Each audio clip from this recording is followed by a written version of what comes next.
నమస్కారం. లక్ష్మి చెప్పే కథలకు స్వాగతం. వీణులతో వీక్షించటానికి సిద్ధం కండి. ప్రియ సఖులు, ఇప్పుడు మనం ప్రముఖ రచయిత్రి శ్రీమతి అత్తలూరి విజయలక్ష్మి గారు రచించిన అర్చన అనే నవలను ధారావాహికంగా విందామండి. ఈ నవల 2015వ సంవత్సరంలో ప్రచురింపబడింది. ఇప్పుడు మొదటి భాగం వినేద్దామండి. డిసెంబర్ నెల చివరి వారం ఆంధ్రులకు అత్యంత ప్రీతిపాత్రమైన పవిత్రమైన ధనుర్మాసం తొలి రోజులు. అది ఆంధ్రదేశంలో గోదావరి గట్టున ఉన్న చిన్న పల్లెటూరు. ఎటు చూసిన పచ్చని పొలాలు, మధ్యగా పారే పంట కాలువలు, కాయలతో బరువుగా వంగి గోదావరి చల్లని ఒడిలో సేద తీరుతున్న కొబ్బరి చెట్లు, చల్లగా పరిమళభరితంగా వీచే గాలి, కోనేటి ఒడ్డున ప్రశాంతమైన పరిసరాల్లో వెలసిన వేణుగోపాల స్వామి కోవెల. పిఠాపురం చుట్టుపక్కల ఉన్న ఆ ఊరు అనంతంగా పెరిగిపోయిన నాగరికతకి, ఆధునిక సాంకేతిక పరిజ్ఞానపు వాసనలకు అతీతంగా కనుమరుగవుతున్న స్వచ్ఛమైన అసలైన అమాయకపు పల్లెటూళ్ళకు చిహ్నంగా ఉంది. ఆ ఊరికి కరెంటు ఉన్నా కొన్ని ఇళ్లల్లో ఇంకా సంధ్య వాలటంతో లాంతర్లు చూరుకు వేళ్లాడుతూ కనిపిస్తాయి. ప్రభుత్వం వారు ఇంటింటికి గ్యాస్ పొయ్యిల పథకం కింద ఎందరికో గ్యాస్ స్టవ్లు ఇచ్చినా ఆ ఊరికి మాత్రం గ్యాస్ స్టవ్లు ఇంకా చేరుకోలేదు. అందుకే కొన్ని డాబా ఇళ్లలో కిరోసిన్ స్టవ్లు వెలుగుతూ, మరికొన్ని పెంకుటిళ్లలో నుంచి కట్టెల పొయ్యి పొగ వెలుగు కనిపిస్తూ ఉంటుంది. ఆ ఊరికి చిన్న రైల్వే గేట్ ఉంది. అటు నుంచి ఎప్పుడన్నా ఒకటి అర ప్యాసింజర్ బళ్ళు మాత్రం పక్క స్టేషన్ వైపు నిదానంగా వెళ్తూ ఉంటాయి. ఆ ఊరికి రైల్వే స్టేషన్ లేదు. ఆ ఊళ్ళో సినిమా థియేటర్ లేదు. కానీ అప్పుడప్పుడు డేరా హాళ్ళు వేసి పాత సినిమాలు ప్రదర్శిస్తూ ఉంటారు. ఆ సినిమాలకు చిన్న పెద్ద ముసలి ముతక అంతా కలిసి పొలోమంటూ వెళ్ళి చూసొస్తూ ఉంటారు. ఆ చూసిన సినిమా గురించి మరొక సినిమా ప్రదర్శించేదాకా కబుర్లు చెప్పుకుంటూ ఉంటారు కుర్రకారు. ఆ సినిమాలో హీరోయిన్లా ఉండాలనే అమ్మాయిలు, హీరోలా ఉండాలనే అబ్బాయిలు కలలు కంటూ తామెన్నడూ చూడని అందమైన ప్రదేశాలను ఊహల్లో చూసి తృప్తి పడుతూ ఉంటారు. ఏ కల్మషం, ఏ మాలిన్యం, ఏ రాజకీయం అంటని ఆ ఊరు మంచు కడిగిన ముత్యంలా, హిమాలయాల్లో పూసిన గులాబీలా స్వచ్ఛంగా అందంగా ఉంటుంది. ప్రపంచం మొత్తం ముందుకు వెళ్ళిపోతూ ఉంటే ఆ ఊరు మాత్రం ఇంకా వెనకబడి ఉంది. అక్కడ ఎర్ర బస్సులే తప్ప మరో బస్సు తిరగదు. ఇటు రాజమండ్రి, పిఠాపురం, అటు ఏలూరు, కాకినాడ నుంచి కొన్ని బస్సులు మాత్రం అడపాదడపా దూసుకొచ్చి దుమ్ము లేపి రోడ్డు పక్కన మర్రి చెట్టు కింద ప్రయాణికులను దింపి తిరిగి పక్క ఊరికి వెళ్ళిపోతాయి. మట్టి రోడ్డు తప్ప తారు రోడ్డు ఎరగని మట్టి మనుషులు. అయితేనే మనసుల నిండా బంగారమే. అప్పుడు సరిగ్గా సమయం ఉదయం 5:30. అప్పటి వరకు మబ్బులు చాటన మత్తుగా పడుకున్న సూర్యుడు బద్ధకం వదిలించుకుని మెల్లిగా ప్రయాణమైన సూచన వచ్చిందేమో. చంద్రుడు మెల్లిగా తన కర్తవ్యాన్ని ముగించుకుని ఆ పూటకు సెలవు తీసుకోవటానికి కదిలాడు. అప్పటిదాకా చలికి ముడుచుకుని పడుకున్న పక్షులు బద్ధకంగా లేచి ఆవలించాయి. అప్పుడే మొదటి బస్సు శబ్దం చేస్తూ వచ్చి ఆగింది. ఆగిన బస్సులో నుంచి భుజం మీద పసిపాపను వేసుకుని కుడి చేత్తో సూట్ కేసు పట్టుకుని ఓ యువతి దిగింది. బస్సు తిరిగి శబ్దం చేస్తూ కదిలింది. పక్కనే పొలాల్లోని పైర్లు తలలూపుతూ వయ్యారంగా కదులుతున్నాయి. వాటికి దూరంగా కనిపించని కొండలు మంచుతో కప్పబడి అస్పష్టంగా కనిపిస్తున్నాయి. మసక చీకట్లో చలి వణికిస్తోంది. ఆమె తన చేతిలో ఉన్న సూట్ కేసు కింద పెట్టి భుజం మీద ఉన్న పాప చలికి వణుకుతున్నట్లుగా అనిపించి ఆ పాప మీద కప్పిన బట్ట ఇంకా కొంచెం పైకి జరిపింది. తిరిగి సూట్ కేసు చేతిలోకి తీసుకుని అర్ధచంద్రుడి వెలుగులో అస్పష్టంగా ఉన్న మట్టి రోడ్డు మీద నుంచి ముందుకు నడిచింది. ఆ రోడ్డంతా నిర్మానుష్యంగా ఉంది. రెండు పక్కల పొలాలు తప్ప ఏమీ కనిపించడం లేదు. గాలి చేస్తున్న శబ్దం ఆమె చేయబోయే పనిని ఊరంతటికి టముకు వేస్తున్నట్లుగా అనిపించి ఆమె ఒక క్షణం వణికింది. దీనంగా మూగగా గాలిని అందిస్తున్న పొలాల వైపు చూసింది, శబ్దం చేయొద్దన్నట్లుగా. చలికి కాళ్ళు కొంకర్లు పోతున్నాయి. అడుగులు బరువుగా పడుతున్నాయి. గుండె ఎప్పటికన్నా వేగంగా కొట్టుకుంటోంది. భగవంతుడా, దీనంగా వేడుకుంటూ కనిపించిన మలుపు తిరిగింది. అయిపోయింది, దగ్గర పడింది. అందరూ నిద్రలేచారు. చలికి బయటికి రాకపోయినా ఇళ్లల్లో పనులు చూసుకుంటున్నారు. కొంచెం దూరంగా కనిపిస్తున్న పెంకుటిళ్లలో సన్నని వెలుగు కనిపిస్తోంది. ఆమె నెమ్మదిగా ఎడం పక్కకు తిరిగి దేవాలయాల వైపు నడిచింది. చలికాలం కాబట్టి, కానీ అదే ఎండాకాలం అయి ఉంటే ఈ పాటికి ఊరంతా బయటే ఉండేవాళ్ళు. చిరు చీకట్లోనే గృహిణులు వంటగదుల్లో కుంపట్లు రాజేయటానికి, కన్నెపిల్లలు వీధుల్లో పేడ కళ్ళాప చల్లి అందమైన ముగ్గులు తీర్చిదిద్దటానికి, పురుషులు పొలాలకి బయలుదేరటానికి అనువైన సమయం, అలవాటైన సమయం. వాళ్ళెవరూ బయటికి రాకముందే తనను ఎవరూ చూడకుండా గుర్తుపట్టకుండా తానొచ్చిన పని పూర్తి చేసుకుని వెళ్ళిపోవాలి. దేవాలయం సమీపిస్తూ ఉండగా అర్చకులు మోగిస్తున్న చిరుగంటల శబ్దం ఉండి ఉండి వినిపించసాగింది. భగవంతుడా, నా పని విజయవంతంగా పూర్తి కావాలి తండ్రి, మనసులో మనసారా వేడుకుంది ఆమె దేవుణ్ణి. దేవాలయం సమీపించింది. అప్పుడే ఆ వైష్ణవాలయం అర్చకుడు కృష్ణస్వామి గారు కోవెలలో స్నానం ముగించి తడితో వాళ్ళు చుట్టుకుని రాగి చెంబుతో నీళ్లు తీసుకుని దేవాలయం మెట్లెక్కుతున్నారు. ఆ యువతి ఆయన్ని చూడగానే అడుగులు వేయటం ఆపి వేప చెట్టు వెనక్కి నక్కి నిలబడింది. ఆ వేప చెట్టు దేవాలయం మెట్లకు అతి సమీపంలో ఎడం పక్క బాగా విశాలమైన కొమ్మలతో బలంగా పెరిగింది. చీకటిగా ఉంది కాబట్టి ఆమెను ఆయన గమనించలేదు. పైగా ఆయన మనసంతా దేవుడిపైన లగ్నమై ఉంది. ఆదిత్య హృదయం చదువుతున్నాడు. అందుకే పరిసరాల వైపు దృష్టి సారించలేకపోయాడు. ఆయన ద్వారం దాటి లోపలికి వెళ్ళగానే యువతి ఒక్కసారి తలెత్తి దూరంగా కనిపిస్తున్న డాబా ఇంటి వైపు దృష్టి సారించింది. ఆ ఇంట్లో లైట్లు వెలుగుతున్నాయి. ఆమె గుండెల్ని చీల్చుకుంటూ ఓ నెట్టూర్పు వెలువడింది. కళ్ళు చెమర్చాయి. చెట్టు చాటు నుండి కదిలి నెమ్మదిగా ఆలయం మెట్లెక్కింది. సరిగ్గా 10 మెట్లు. 9వ మెట్టు ఎక్కబోతూ ఉండగా ఓ స్త్రీ దైవదర్శనం ముగించి బయటికి రాబోతూ ద్వారానికి అభిముఖంగా ఉన్న రావి చెట్టు దగ్గరకు వెళ్ళి ప్రదక్షిణలు చేయసాగింది. ఆ సమయం అవకాశంగా వాడుకోవటానికి చటుక్కున లోపలికి ప్రవేశించి ద్వారం చాటు చేసుకుని ఊపిరి తీసుకుంది. రావి చెట్టుకు ప్రదక్షిణలు ముగించిన స్త్రీ బయటికి వెళ్ళిపోయింది. ఆ యువతి ద్వారం చాటు నుండి కదిలి భుజం మీద నిద్రపోతున్న పాపని 2 చేతుల మధ్యకు తీసుకుని తదేకంగా పాప మొహంలోకి చూసింది. ఆమె కళ్ళు నీటితో నిండాయి. చేతులు వణికాయి. గుండె వేగంగా కొట్టుకోవటం ప్రారంభించింది. తడబడే అడుగులతో రావి చెట్టు గట్టు దగ్గరకు వచ్చి పాపకి నిండుగా గుడ్డ కప్పి ఆ గట్టు మీద పడుకోబెట్టింది. ఎగసి పడుతున్న దుఃఖం బయటికి రాకుండా ఎక్కువ ఆలస్యం చేయకుండా ఒడివడిగా బయటకు వచ్చి ఆలయం మెట్లు దిగింది. అదిరే గుండె చిక్కపట్టుకుని వేప చెట్టు దగ్గరకు వచ్చి కొంచెంసేపు ఆయాసం తీర్చుకోవటం కోసం అన్నట్లుగా ఓ క్షణం అక్కడే నిలబడింది. అప్పటికే మరొక వైపు నుండి 2 స్త్రీలు చేతిలో పూల సజ్జతో గుడివైపు వస్తున్నారు. వాళ్ళు పట్టు చీరలు కట్టుకున్నారు. ఆ చీరలు చాలా పాతకాలం నాటివి, మడి కోసం వాడేవి. తడి జుట్టు వేలుముడి వేసుకున్నారు. జుట్టు కొసల నుంచి నీళ్లు కారుతూ జాకెట్లు తడుస్తున్నాయి. ఆ చలిలో తడిసిన జాకెట్లు, నీళ్లు కారుతున్న జుట్టుతో ఆ స్త్రీలు ఆలయం లోపలికి వెళ్తూ ఉంటే ఆ యువతి కళ్ళ నుంచి ధారాపాతంగా కన్నీరు స్రవించసాగింది. కళ్ళు తుడుచుకుని పాపని మరొకసారి చూడాలన్న గుండె ఆరాటాన్ని అరికడుతూ తలమించి చీర చెంగు కప్పుకుని కనిపించే గోడలు చెట్లు చాటు చేసుకుంటూ తిరిగి బస్టాండ్ చేరింది. అప్పటికి సూర్యుడు తూర్పు కొండల నుంచి నింపాదిగా ప్రయాణం కట్టి ఆ ఊరి వైపు కదిలొస్తున్నాడు. ఆయన వెనక చిరు వెచ్చదనం గాలిలో కలిసొస్తుందేమో వణుకు తగ్గినట్లు అనిపించింది ఆ యువతికి. ఆమె నుదుట చిరు చెమట పోసింది. కానీ తనని ఎవరన్నా చూస్తారేమో అనే కంగారు వల్ల కలిగిన చెమటే కానీ వాతావరణంలో మార్పు కాదని ఆమెకు అర్థమైంది.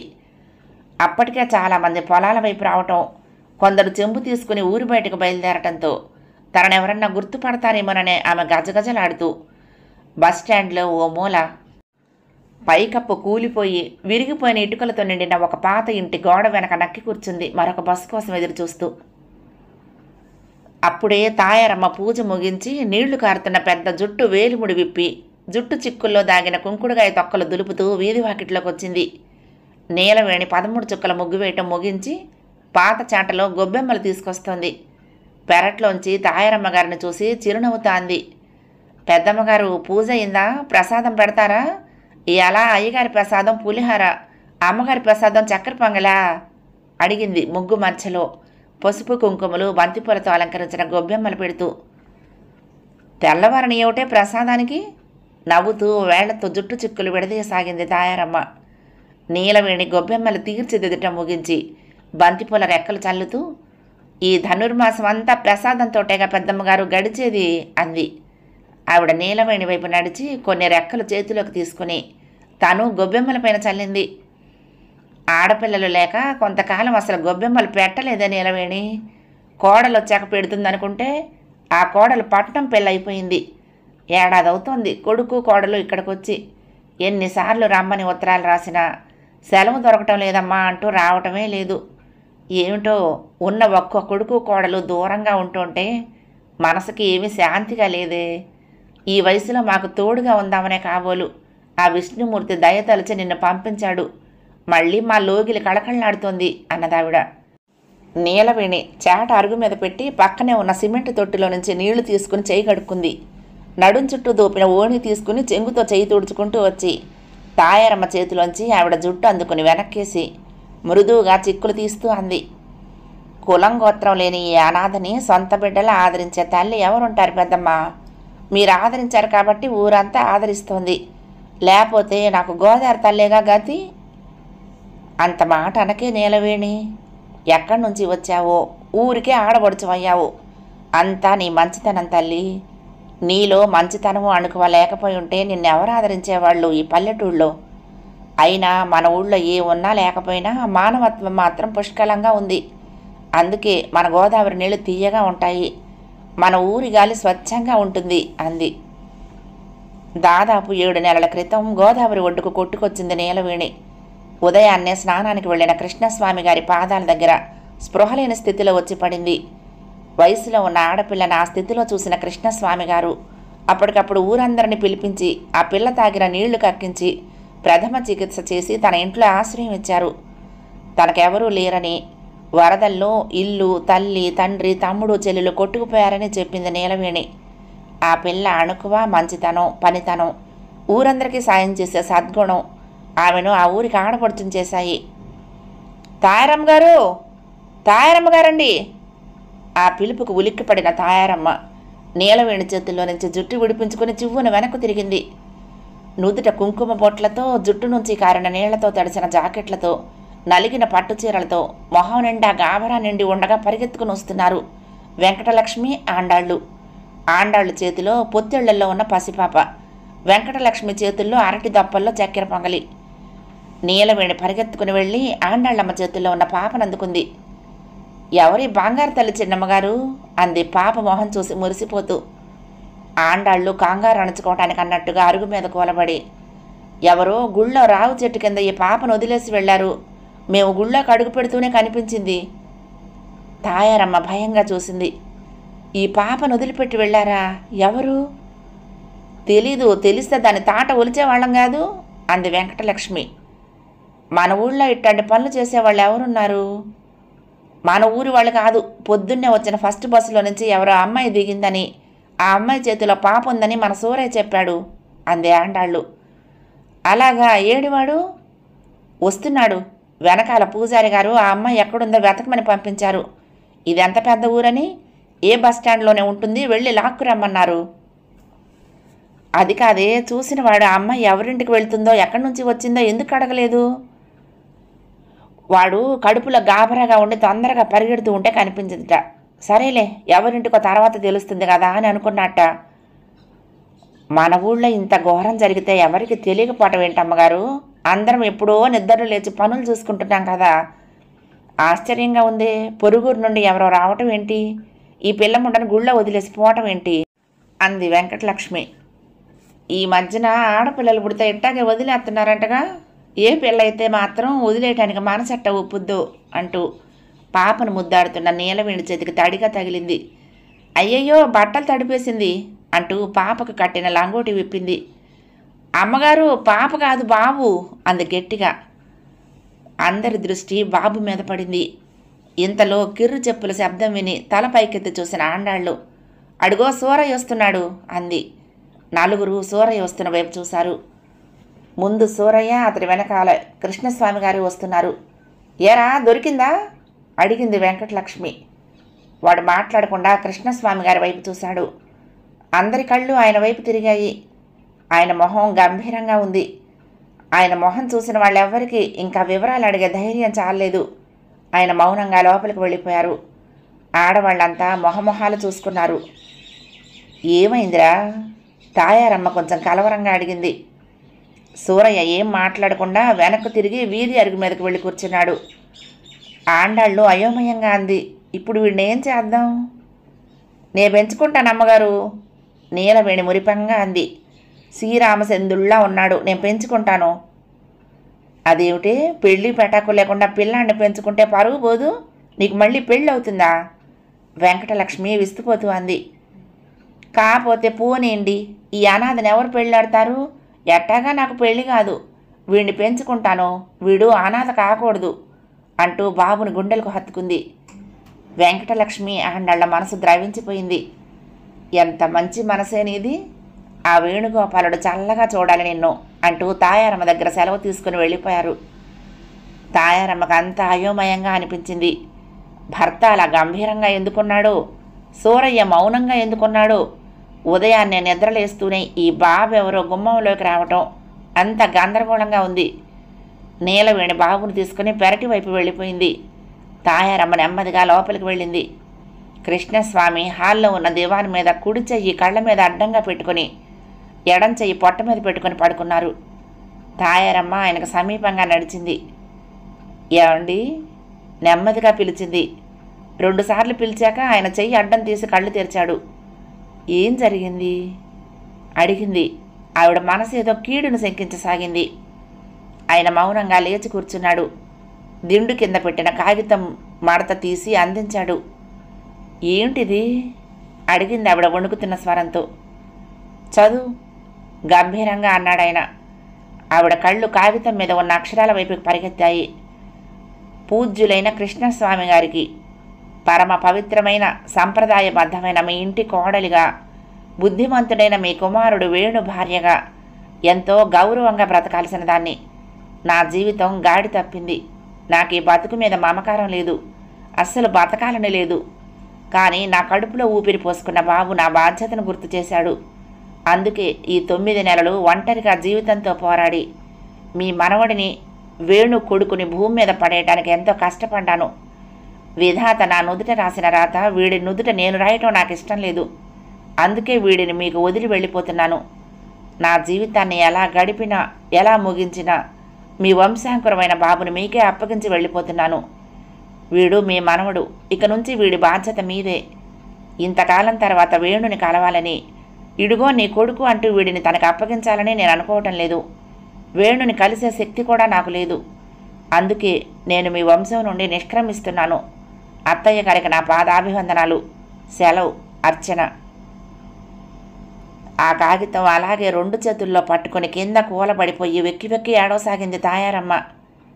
ఏమిటండి ఇది, కోడలు ఇల్లు వదిలి వెళ్ళటం ఏంటి, అబ్బాయి మనకి ఈ విషయం తెలియచేయకపోవటం ఏంటి, పట్నంలో ఇద్దరు ఉద్యోగాలు చేసుకుంటూ హాయిగా ఆనందంగా బతుకుతున్నారనుకుంటున్నాం.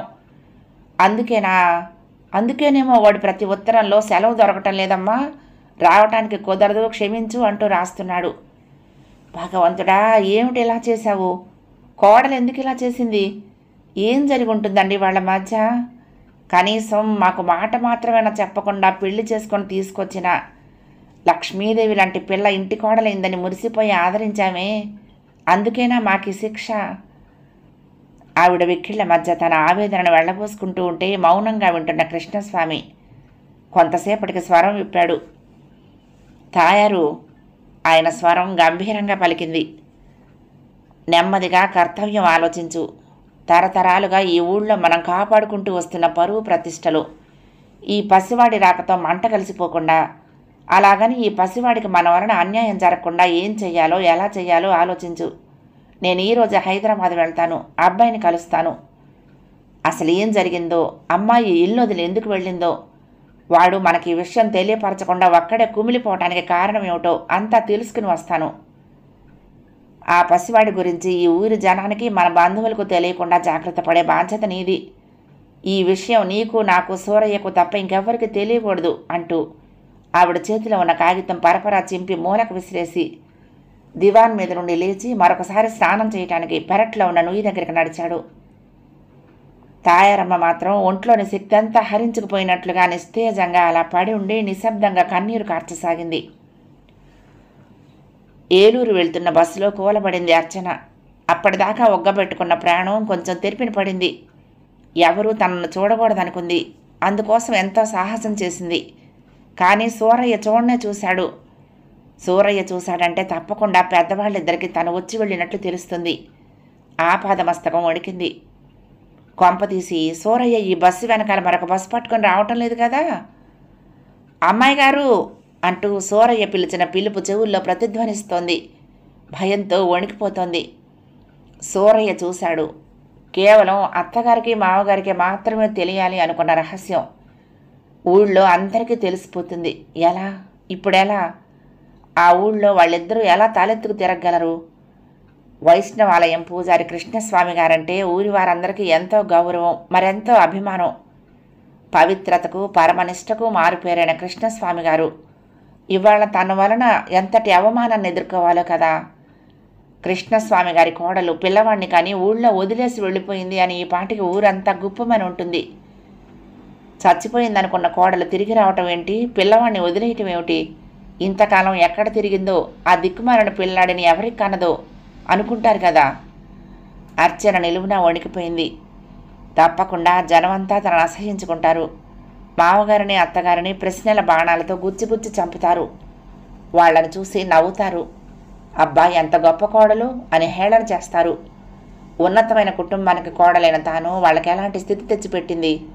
ఇదేనా వాళ్ళు తనకు చేసిన ఉపకారానికి, తన పట్ల చూపిన ఔదార్యానికి తను చేసే ప్రత్యుపకారం? ఇదేనా చూపాల్సిన కృతజ్ఞత? అర్చనకు దుఃఖం ఎగదన్నుకొస్తోంది. మనసంతా వేదనతో నిండిపోయింది. తను పొరపాటు చేసిందా?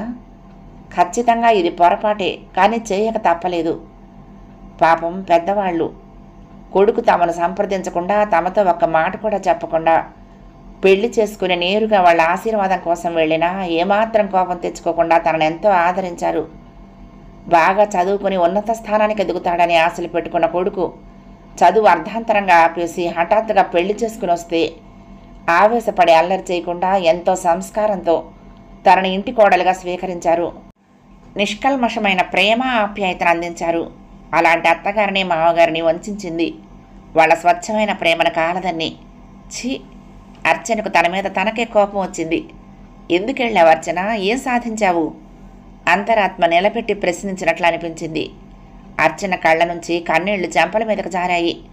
నెమ్మదిగా చీర చెంగుతో కళ్ళు తుడుచుకుంది.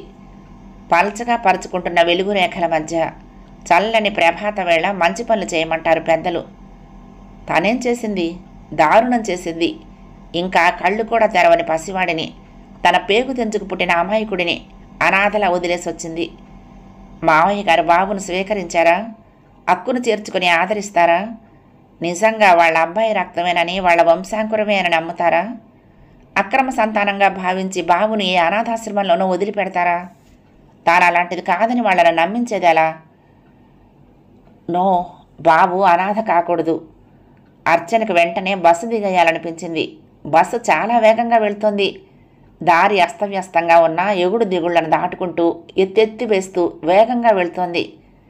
ఎలాగోలా ప్రయాణికులను గమ్యం చేర్చడమే నా లక్ష్యం అన్నట్లుగా డ్రైవరు బస్సును పరుగులు పెట్టిస్తున్నాడు. లాభం లేదు, వెళ్ళలేదు. ఆ ఇంటి ద్వారాలు శాశ్వతంగా మూసుకుపోయి ఉంటాయి. తను ఇంకా వెళ్ళలేదు, ఎన్నటికీ వెళ్ళలేదు. అర్చన కళ్ళు మూసుకుంది. ఆ మూసుకున్న కళ్ళ వెనుక నుంచి అస్పష్టంగా ఏవో ఆకారాలు, ఏవో సంఘటనలు, ఎన్నో జ్ఞాపకాలు తరుముతున్న కొద్దీ వెంటపడుతున్నట్లుగా తనను వెంటాడి వేధించే జ్ఞాపకాలు. సికింద్రాబాద్ స్టేషన్లో గోదావరి ఎక్స్ప్రెస్ ఆగింది. చేతి సంచి తీసుకుని కృష్ణస్వామి రైలు దిగాడు. విపరీతమైన రద్దీతో కోలాహలంగా ఉన్న ప్లాట్ఫామ్ చూడగానే మొదటిసారిగా నగరానికి వచ్చిన ఆయనకు గాబరా వేసింది. ఎటు వెళ్లాలో అర్థం కాలేదు. వేణుకు టెలిగ్రామ్ ఇచ్చి బయలుదేరటానికి సమయం లేదు. లాల్చీ జేబులో వేణు ఉంటున్న ఇంటి అడ్రస్సు, పనిచేస్తున్న బ్యాంక్ అడ్రస్ కాగితం ఉంది. ఆ కాగితం చేతుల్లోకి తీసుకున్నారు. టిక్కెట్ కూడా అలా గుప్పెట్లో పట్టుకుని తనతో పాటు రైలు దిగిన కొందరు ప్రయాణికులు నడుస్తున్న వైపుకు నడిచాడు. ఎలాగోలా ఎగ్జిట్ ద్వారం దగ్గరకు వచ్చి టికెట్ కలెక్టర్కి టికెట్ ఇస్తూ తన చేతిలో ఉన్న అడ్రస్ కాగితం చూపించాడు. బాబు, నేను ఈ అడ్రస్కి వెళ్ళాలి, ఎలా వెళ్లాలో చెబుతావా? మొదటిసారి వచ్చాను హైదరాబాద్కి అడిగాడాయన. అతని అడ్రస్ చూసి, మల్కాజ్గిరి వెళ్ళాలా మీరు? బయటకు వెళ్ళండి, కంట్రోలర్ ఆటో మాట్లాడి పంపిస్తాడు, వెళ్ళండి అంటూ తిరిగి మరో వ్యక్తి దగ్గర టికెట్ కలెక్ట్ చేసుకోవడంలో పడ్డాడు. అతని ధోరణి ఆయనకు నిర్లక్ష్యంగా కనిపించింది. తన ఊళ్ళో ఎవరన్నా అపరిచితులు వస్తే వాళ్ళని ఎవరింటికి వెళ్లాలో వాళ్ళింటికి చెయ్యి పట్టుకొని తీసుకొస్తారు ఊరు జనం. బహుశా ఈ పట్టణంలో ఇంతే కాబోలు. నిట్టూర్చి అందరితో పాటు బయటకు నడిచాడు. ప్లాట్ఫామ్ మీద కన్నా భయంకరమైన రష్. పరుగులు పెడుతున్నారు జనం. కార్లు, బస్సులు, స్కూటర్లు, ఆటోలు. సార్, ఆటో కావాలా? ఆటో ఇవ్వండి, బ్యాగ్ ఇవ్వండి, రండి ఎక్కండి అంటూ చుట్టూ మూగి ఊదర పెట్టసాగారు ఆటో వాలాలు. మల్కాజ్గిరి వెళ్ళాలి అన్నాడాయన. రండి, 100 రూపాయలు అన్నాడు ఆటో అతను. 100 రూపాయలా? ఆయనకు మతిపోయినట్లయింది. తిరిగి రాజమండ్రి వెళ్ళటానికి రైలు టిక్కెట్ ధర, తన కొడుకింటికి వెళ్ళటానికి. ఇదేం ఊరు బాబోయ్! సార్, అక్కడ క్యూలో నిలబడండి, కంట్రోలర్ ఎక్కిస్తాడు ఆటో. ఎవరో వ్యక్తి వెళ్తూ ఆయన అవస్థ చూసి చాంతాడంత క్యూ వైపు చూపించి వెళ్ళాడు. ఆయన క్యూ దగ్గరగా నడిచాడు. చాలా పెద్ద క్యూ. ఆటోలు సర్రును దూసుకొస్తున్నాయి. కంట్రోలర్ ఆటో నెంబర్ నోట్ చేసుకుని ఒక్కొక్కరినే పంపిస్తున్నాడు. ఈ పద్ధతి ఆయనకు నచ్చింది. హైదరాబాదులో ఆటో వాలాలో పట్నం వాసం వాళ్ళనే మోసం చేస్తున్నారని చదువుతున్నాడు పేపర్లో. పల్లెటూరి వాడైనా తనను మోసం చేయరు. బహుశా అందుకే ఈ పద్ధతి పెట్టినట్టున్నారు. మంచిదే, ఇలా మోసాన్ని కంట్రోల్ చేయొచ్చు అనుకుంటూ తన వంతు వచ్చిందాకా ఓపిగ్గా నిలబడ్డాడు. ఆటో తన ముందు ఆగగానే కంట్రోలర్కి అడ్రస్ చూపించాడు. ఆయన అది చదివి కాగితం తిరిగి కృష్ణస్వామికి ఇస్తూ, ఆటో అతన్ని మీటర్ వెయ్యి అంటూ దాబాయించి, ఎక్కండి అన్నాడు కృష్ణస్వామిని. ఆయన ఎక్కి కూర్చోగానే ఆటో నెంబర్ నోట్ చేసుకుని పోనీ అన్నాడు. ఆటో వేగంగా కదిలింది. కృష్ణస్వామి సీట్లో కొద్దిగా వెనక్కి వాలి కూర్చుని రోడ్లని, వాహనాలను అన్యమనస్కంగా చూస్తూ కొడుకు గురించిన ఆలోచనల్లో మునిగిపోయాడు. పిచ్చి వెధవ, ఇంత అవమానాన్ని గుండెల్లో దాచుకుని ఇంతకాలం నుండి తమకు తెలియచేయకుండా ఎలా ఉన్నాడో. భార్య ఇంట్లో నుంచి వెళ్ళిపోయిందంటే ఎంత అవమానం, ఎంత దెబ్బ గుండెకి. అసలు ఎందుకు వెళ్ళిపోయింది అర్చన? ఎంతో అణుకోగల పిల్ల ఇలా చేసిందెందుకు? ఇంత అప్రతిష్ట పని ఎందుకు చేసింది? భార్యాభర్తలు గొడవ పడ్డారా? భార్యాభర్తలన్నాక గొడవలు రావటం సహజం. అంత మాత్రాన ఇల్లు వదిలేందుకు వెళ్ళింది? ఈ చదువుకున్న అమ్మాయిలకి వాళ్ళకేం కావాలో వాళ్ళకే స్పష్టమైన అవగాహన ఉండటం లేదు. ఎలాంటి స్థితి నుంచి ఎలాంటి స్థితికి చేరుకున్నారు? ఒకనాడు ఆడపిల్లల్ని ఇల్లు కదలనిచ్చేవాళ్ళ? చదువులు లేవు, ఉద్యోగాలు లేవు. పెళ్ళయిందాక తల్లిదండ్రుల అధీనంలో, పెళ్ళయ్యాక భర్త అత్తమామల అధీనంలో. వాళ్ళు ఏం చెబితే అదే వేదం, అదే శాసనం. వాళ్ళు ఏ బట్ట కొనిస్తే అదే మహాప్రసాదం. తాయారమ్మ తనని ఈ 40 ఏళ్లుగా నోరు తెరిచి ఏమన్నా కావాలని అడిగిందా? పొరపాటునన్నా తను ఆవిడ్ని సినిమాకి తీసుకెళ్ళాడా? సరదా కూడా తనకి ఆవిడ ఎదురు చెప్పిందా? లేదే. కానీ అర్చనను తాము అలా చూడలేదే. ఉద్యోగం చేస్తానంటే చేయమన్నారు, పట్నంలో ఉంటానంటే ఉండమన్నారు. పెళ్ళైన ఏడాది ఒక్కసారి మాత్రం వచ్చింది అత్తగారింటికి. తాయారొక్క పని చేయించలేదు. తల్లి కన్నా ఎక్కువగా చూసుకుంది. ఉద్యోగం చేసి ఇంట్లో పనిచేసి అలసిపోయి వస్తావమ్మా, ఉన్న 4 రోజులు నీకెందుకు ఈ చాకరీ అంటూ కూర్చున్న దగ్గరకే అన్నీ అమర్చేది. అయినా వినకుండా చేతనైన సాయం చేస్తూ అత్తగారికి నోట్లో నాలుకలా మసులుకుంది. అర్చన ఇలాంటి పని చేయగలదని అసలు అన్నడైనా ఊహించారా? ఇద్దరూ ప్రేమించి పెళ్లి చేసుకున్నారంటే సరే అన్నారు. అనుకోని పరిస్థితుల్లో మీకు చెప్పలేకపోయావు నాన్నగారు అంటే వయసు వేడిలో తొందరపడ్డారు కాబోలని సర్ది చెప్పుకున్నారు. కానీ భగవంతుడా, ఏం చేయబోతున్నావు నా కొడుకు భవిష్యత్తుని? అర్చన ఇల్లు విడిచిపోయిందన్న విషయం మాట మాత్రం చెప్పకుండా ఎంత గోప్యంగా ఉంచాడు వేణు. రహస్యంగా ఉంచాల్సిన పరిస్థితి ఎందుకు వచ్చింది? అసలు ఆమె అలా వెళ్ళిపోవటానికి కారణం వీణా? అర్చనే క్షణికావేశంలో వెళ్ళిపోయిందా? క్షణికావేశం అయితే ఈ పాటకి ఎప్పుడో వాళ్ళిద్దరూ తిరిగి కలుసుకోవాల్సింది. కానీ కలుసుకోలేదు. పైగా ఇప్పుడు ఓ పిల్లవాడి తల్లిగా వచ్చి ఆ పసివాడిని తన లోగిట్లో వదిలి వెళ్ళిపోయింది. ఎక్కడికి వెళ్ళింది? ఆలోచనలతో మెదడు పగిలిపోతున్నట్లుగా ఉంది కృష్ణస్వామికి. ఎంత పిలిచినా పలకలేదయ్యగారు. ఏలూరు వెళ్లే బస్సు ఎక్కినారు. ఆరు ముమ్మాటికి మన కోడలు గారే అన్నాడు సూరయ్య. అదే ఇంకే ఆడపిల్లను అయ్యుంటే సూరయ్యను ఏలూరుకి వెంటనే పంపించేవాడు తను. కానీ పసివాడిని నిర్దయగా వదిలి వెళ్ళింది తన కోడలని తెలిసాక మెదడు మొద్దుబారిపోయింది. సర్వశక్తులు హరించిపోయినట్టు అయ్యింది. సార్, మల్కాజ్గిరి ఇదే, ఎక్కడికి వెళ్ళాలి? ఆటో వాళ్ళ ప్రశ్నతో ఆయన ఈ లోకంలోకి వచ్చాడు. చేతిలో అడ్రస్ కాగితం చూశాడు. అనూటెక్స్ బట్టల దుకాణం ఎక్కడ బాబు అడిగాడు. ఇంకా ముందుంది సార్ అంటూ ఆటో ముందుకు పోనిచ్చాడు. సరిగ్గా 2 నిమిషాల్లో అనూటెక్స్ దగ్గర ఆగింది. ఇంకా కొంచెం ముందుకు వెళ్ళు బాబు, బ్యాంక్ ఎదురుగా సందులో చెప్పాడాయన. మరొక 2 నిమిషాల్లో ఆటో సందులోకి తిరిగింది. ఇంటి నెంబర్ చూస్తున్న ఆయన, ఆ పాపు ఇక్కడే అంటూ అరిచాడు. ఆటో మీటర్ చూసి డబ్బులిచ్చి బ్యాగ్ చేతిలోకి తీసుకుని గేటు తోసి లోపలికి నడిచాడు. వేణు ఇంకా లేవలేదు కాబోలు తలుపు తీయలేదు. వాకిట్లో మొక్కలు ఎండిపోయి ఉన్నాయి. వాకిలి ఊడ్చి ముగ్గేసి చాలా కాలం అయినట్టుగా అంతా ఎండిన ఆకులతో, మట్టితో, చెత్తా చెదారంతో నిండి ఉంది. ఆయన తలుపు దగ్గరకు నడిచి ఎడంచేయి పక్కగా ఉన్న కాలింగ్ బెల్ నొక్కాడు. 3-4 సార్లు నొక్కాక కానీ లోపల నుండి ఎవరు అన్న స్వరం వినిపించలేదు. అది వేణు స్వరమే. బరువుగా ఉంది. ఇంకా నిద్రమత్తు వదలలేదు. వేణు, తలుపు తీయి, మృదువుగా బదులు పలికారాయన. కొన్ని క్షణాల తర్వాత తలుపు తెరుచుకుంది. ఎదురుగా తండ్రిని చూసిన వేణు కళ్ళల్లో ఆశ్చర్యం. నిద్ర మత్తు పూర్తిగా వదిలిపోయింది.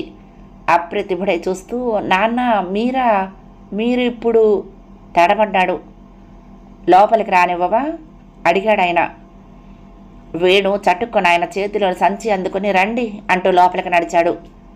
అతని వెనకాలే లోపలికి నడిచిన ఆయన అస్తవ్యస్తంగా ఉన్న డ్రాయింగ్ రూమ్, దుమ్ము కొట్టుకుపోయి ఉన్న టీవీని చూసి వేణు వైపు చూశాడు. వేణు గడ్డం పెంచాడు. బాగా చిక్కిపోయాడు. కళ్ళ కింద చర్మం ఉబ్బినట్టుగా ఉంది. పచ్చటి పిల్లాడు. రంగు మారాడు. తెలివితేటలు ప్రస్ఫులిస్తున్నట్టు ఉండే కళ్ళల్లో ఏదో విచారం, విషాదం పెనవేసుకుని ఉన్నాయి.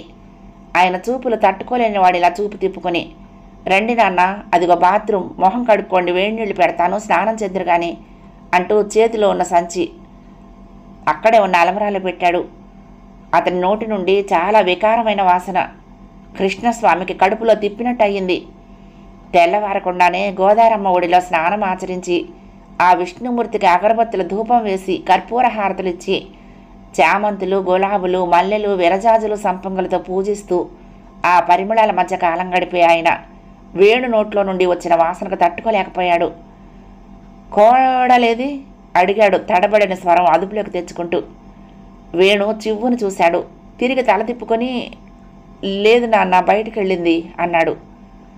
ఎక్కడికి వెళ్ళింది? ఎప్పుడు వస్తుంది? వస్తుంది నాన్న, మీరు స్నానం చెయ్యండి, నేను ఇప్పుడే వెళ్ళి పాలు తీసుకొస్తాను అంటూ లోపలికి వెళ్ళి తలదూకుని పైజమా మీద లాల్చీ వేసుకుని స్లిప్పర్లు తొడుక్కొని బయటికి నడిచాడు. వేణు అటు వెళ్ళగానే కృష్ణస్వామి ఇల్లంతా పరికించి చూశాడు.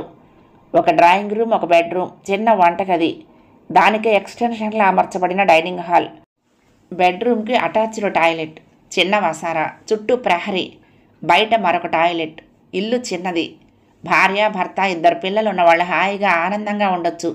ముద్దుగా ఉంది. కానీ ఆడదిక్కులేని ఇల్లులాగే అసహ్యంగా ఉంది. వేణు బెడ్రూమ్లో సిగరెట్ పీకలు, ఖాళీ బ్రాందీ సీసాలు, సగం తిని వదిలేసిన అన్నం కంచం, చిప్స్ ప్యాకెట్. ఆయన బాత్రూంలోకి నడిచి కాలకృత్యాలు తీర్చుకుని స్నానం చేశారు. టవల్ చుట్టుకొని బయటకు వచ్చేటప్పటికి వేణు కాఫీ కాస్తున్నాడు. అప్పటికి ఇల్లంతా కొద్దిగా సర్దుంది. మొదటి భాగం సమాప్తం. ప్రియ సఖులు, ఈ కథ మీకు నచ్చితే తప్పకుండా లైక్ చేయండి, షేర్ చేయండి, కామెంట్ చేయండి, సబ్స్క్రైబ్ చేసుకుని నన్ను ఎంకరేజ్ చేయండి. ఉంటానండి. ప్రేమతో లక్ష్మి, కృష్ణా తీరం, దుర్గమ్మ సన్నిధానం. నమస్తే.